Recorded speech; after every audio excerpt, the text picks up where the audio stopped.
Career success platform channel पर आप सभी का स्वागत है। GK set number 7 DSSB PRT परीक्षा 23 मार्च 2022 को जो शिफ्ट सेकंड में 20 क्वेश्चन पूछे गए थे, इन 20 क्वेश्चन से लगभग आज के क्लास में हम 100+ क्वेश्चन कवर करेंगे एक्स्ट्रा फैक्ट में डिटेल के साथ। सभी क्वेश्चन आगामी एग्जाम के लिए मोस्ट इंपोर्टेंट है। यदि आपकी जीके और जीएस की तैयारी बहुत बेहतर है तो आज की क्लास में आपका फर्स्ट डिवीजन होगा और नए नए क्वेश्चन आपको देखने को मिलने वाले हैं। बच्चों, मेरा पढ़ाने का तरीका होगा मोस्ट इंपोर्टेंट एक्सेप्टेड क्वेश्चन आपको मैं कवर कैसे कराता हूँ। Class start. Question number first, पहला मुगल शासक कौन था? अब मुगल शासक की बात आई है, आंसर मैं आपको बाद में बताऊंगा। मुगल काल से बनने वाले मोस्ट इंपोर्टेंट एक्सेप्टेड क्वेश्चन हम कवर करेंगे। मुगल काल। मुगल काल की स्थापना कब हुई थी बच्चों? 1526 में हुई थी। मुगल काल की स्थापना किसने की थी? बाबर ने की थी। मैक्सिमम बच्चों को कौन किसके पिताजी थे, कौन किसकी माताजी थी, ये वाला टॉपिक याद नहीं होगा। मैं आपको साथ के साथ याद कराता हूँ। याद क्या कराना है बच्चों? एक लाइन याद रखनी है आपको, बाहु। ये लाइन नोट कर लेना सभी बच्चे। बाहुबली अकबर की, बाहुबली अकबर की बहुत हुई जागीर शाहजहां ने औरंग को दिए, शाहजहां ने औरंग को दिए बहुत से वीर। बा से बनता है बाबर। मुगल काल के संस्थापक कौन थे? बाबर थे। बाबर के बेटे का नाम क्या था? हु से बनता है आपका हुमायूं। बाहुबली, अकबली इसमें साइलेंट है। उसके बाद हुमायूं के बेटे का नाम क्या था? अकबर। अकबर के बेटे का नाम क्या था? जहांगीर। जहांगीर के बेटे का नाम क्या था? शाहजहां। शाहजहां के बेटे का नाम क्या था? औरंगजेब। अब बात करते हैं मुगल काल से युद्ध हुए थे 4 बाबर के। बाबर ने इब्राहिम लोदी को, दिल्ली सल्तनत के अंतिम शासक, लोदी वंश के अंतिम शासक थे इब्राहिम लोदी, उसे 1526 में पानीपत के प्रथम युद्ध में हराकर मुगल काल की स्थापना की थी। ठीक है जी। बाबर के 4 युद्ध याद रखने। पान खा चलगर, पान खा चल घर, ये पान खा चल घर याद रखना। पा से बनता है आपका पानीपत का प्रथम युद्ध। पानीपत का प्रथम युद्ध 1526। खा से बनता है आपका खानवा का युद्ध, शॉर्ट में लिखता चलूंगा, आप नोट डाउन करते चलना, 1527। चल से बनता है चंदेरी का युद्ध 1528। घर से बनता है घाघरा का युद्ध 1529। ये 4 युद्ध लड़े गए थे बाबर द्वारा। 4 के 4 में बाबर विजय हुआ था। ठीक है जी। अब पहला क्वेश्चन हमारा जो था, पहला मुगल शासक कौन था? बा बोले तो बाबर। बाबर था जी। इस क्वेश्चन से इतनी जानकारी आपके लिए सफिशिएंट है। अब मैं थोड़ा सा एक्स्ट्रा फैक्ट से जो मोस्ट इंपोर्टेंट क्वेश्चन है ये भी बताता हूँ आपको। 21 अप्रैल याद रखना है, क्योंकि 1526 यदि ऑप्शन में चारों ऑप्शन 1526 दे दिए तो आपको प्रॉब्लम हो जाएगी। तो डेट ही क्या है पूरी? 21 अप्रैल 1526 पूरी डेट याद होनी जरूरी है बच्चों। 1526 में पानीपत का प्रथम युद्ध लड़ा गया था इब्राहिम लोदी के बीच। इसमें इब्राहिम लोदी हार गया था। बाबर ने मुगल काल की स्थापना कर ली थी। ठीक है जी। और बाद में क्या होता है बच्चों? गाजी की उपाधि धारण की। क्वेश्चन ये भी पूछा जाता है। खानवा के युद्ध जीतने के बाद राणा सांगा के साथ खानवा का युद्ध हुआ था 1527 में। गाजी की उपाधि किसने धारण की थी? ये भी आपकी बाबर ने ही की थी।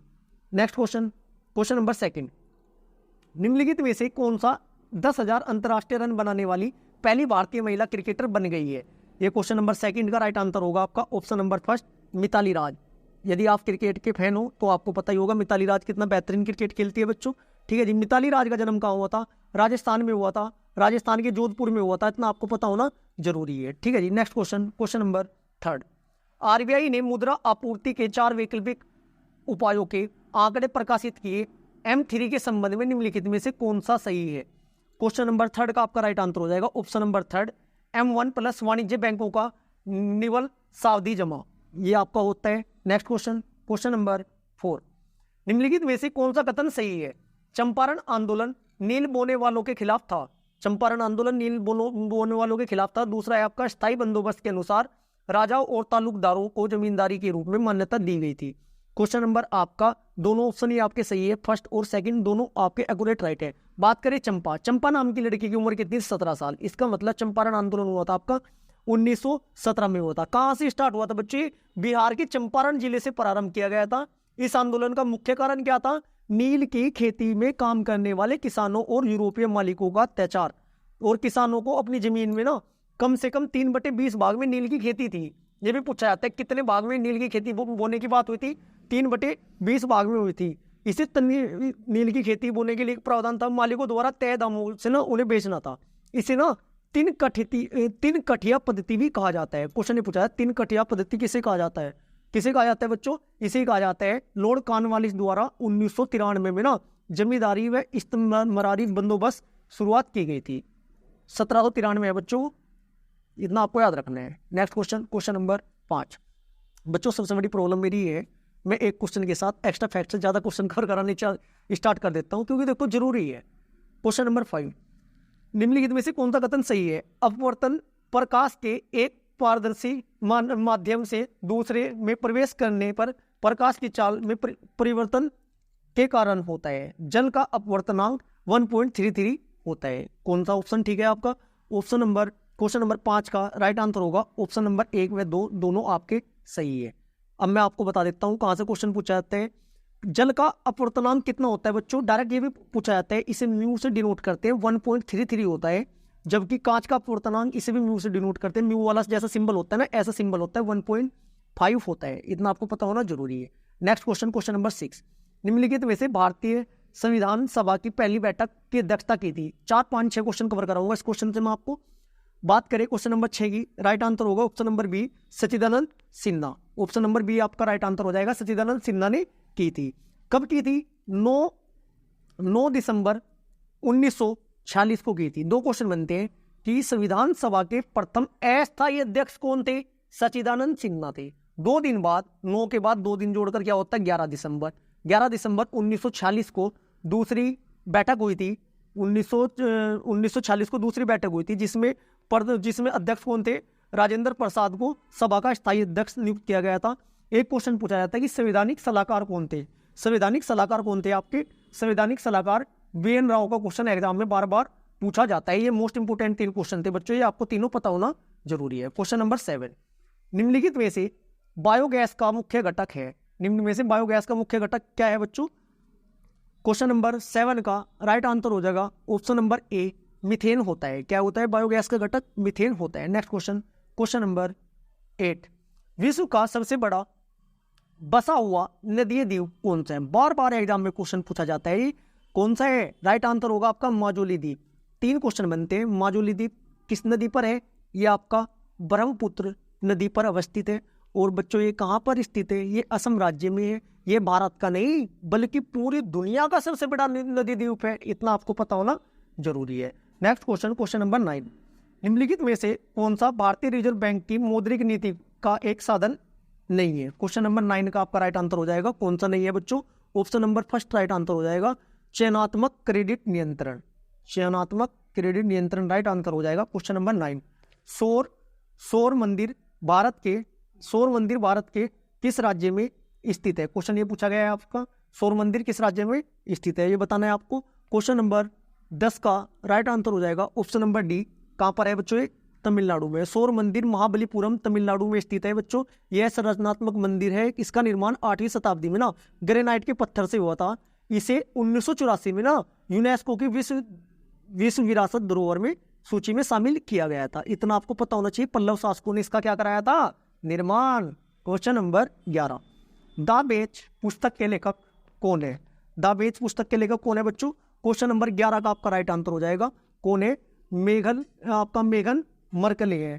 Right answer option number D हो जाएगा, मेगन मर्कले। अब मोस्ट इंपोर्टेंट क्वेश्चन बनता है, रवि शास्त्री की एक फेमस पुस्तक है, कौन सी है जी वो पुस्तक आपकी? Star gazing the players in my life. ठीक है जी। एक आपका रस्किंग बॉन्ड है, इनकी फेमस पुस्तक है द ब्लू एल्ब्रा और चेरी ट्री। 2 पुस्तक है इनकी। एक आकाश, ये आपका आकाश रेनिसन जो है, रानीसन नहीं है बच्चों, ये रेनिसन है। थोड़ा टाइपिंग मिस्टेक है, थोड़ा टाइपिंग मिस्टेक हो जाती है टाइप करते हुए। आकाश रेनिसन है। इसकी बुक का क्या नाम है? Climate change explained for one and all. बच्चों थोड़ा नाम भी टिपिकल है, याद रखने में प्रॉब्लम होती है, पढ़ने में भी कभी कभी प्रॉब्लम हो जाती है। क्वेश्चन नंबर 12, निम्नलिखित में से कौन सा कथन सही है? तृतीय गतिविधियां सेवाओं के माध्यम से प्राथमिक और द्वितीय क्षेत्रों को सहायता प्रदान करती है। बैंकिंग द्वितीय गतिविधियों का एक उदाहरण है। क्वेश्चन नंबर 12 का राइट आंसर हो जाएगा आपका ऑप्शन नंबर 3, 1 व 2 दोनों आपके सही है। नेक्स्ट क्वेश्चन नंबर 13, मोहिनीअट्टम किस राज्य का शास्त्रीय नृत्य है? मोहिनीअट्टम किस राज्य का शास्त्रीय नृत्य है बच्चों? राइट आंसर होगा आपका, मोहिनीअट्टम किसका है? केरल राज्य का शास्त्रीय नृत्य है। किसका है बच्चों? केरल का है मोहिनीअट्टम। अब मैं आपको साथ के साथ बता देता हूँ, जो आपका कुचिपुड़ी पूछा जाता है एग्जाम में, कुचिपुड़ी एग्जाम में पूछा जाता है। कुचिपुड़ी किस राज्य का है बच्चों? कुचिपुड़ी है आंध्र प्रदेश का।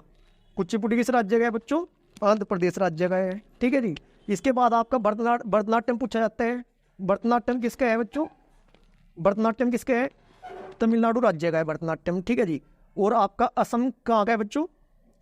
बस दो ही इतना याद रखना है आपको। Next question, question number 14। दिन में 2 बार नियम में महासागरीय जल का उठना एवं गिरना कहलाता है, क्या कहलाता है? राइट आंसर होगा आपका ऑप्शन नंबर बी, ज्वारभाटा। Next question, question number 15। नवंबर 2020 में मत्स्य पालन क्षेत्र में राज्य पहाड़ी राज्यों तथा उत्तरी पूर्व क्षेत्रों में काने सर्वश्रेष्ठ पुरस्कार जीता, किसने जीता था? राइट आंसर होगा आपका option number C, Assam. Next question, question number आपका है 17। निम्नलिखित में से FIAF पुरस्कार 2021 से सम्मानित किया गया, किसे सम्मानित किया गया था बच्चों? राइट आंसर होगा option number A, Amitabh Bachchan को। Next question, question number 18। Tokyo Olympic 2020 में स्वर्ण पदक जीतने वाली मोजिली निसिया किस खेल से संबंधित है? ये आपकी है किससे बच्चों? स्केट बोर्ड से। Right answer next option number A, option. Next question, question number 19। भारतीय संविधान में कितनी अनुसूची है? Right answer option number C है बच्चों, 12 अनुसूची है। Next question, question number 20। भारत में पहले गवर्नर जनरल कौन थे? राइट आंसर होगा आपके ऑप्शन नंबर ए, वारेन हेस्टिंग्स। आज की क्लास हमारी यहीं पर समाप्त होती है। क्लास आपको कैसी लगी? अच्छी लगी है तो वीडियो को लाइक करें, शेयर करें, चैनल को सब्सक्राइब करें। Thank you.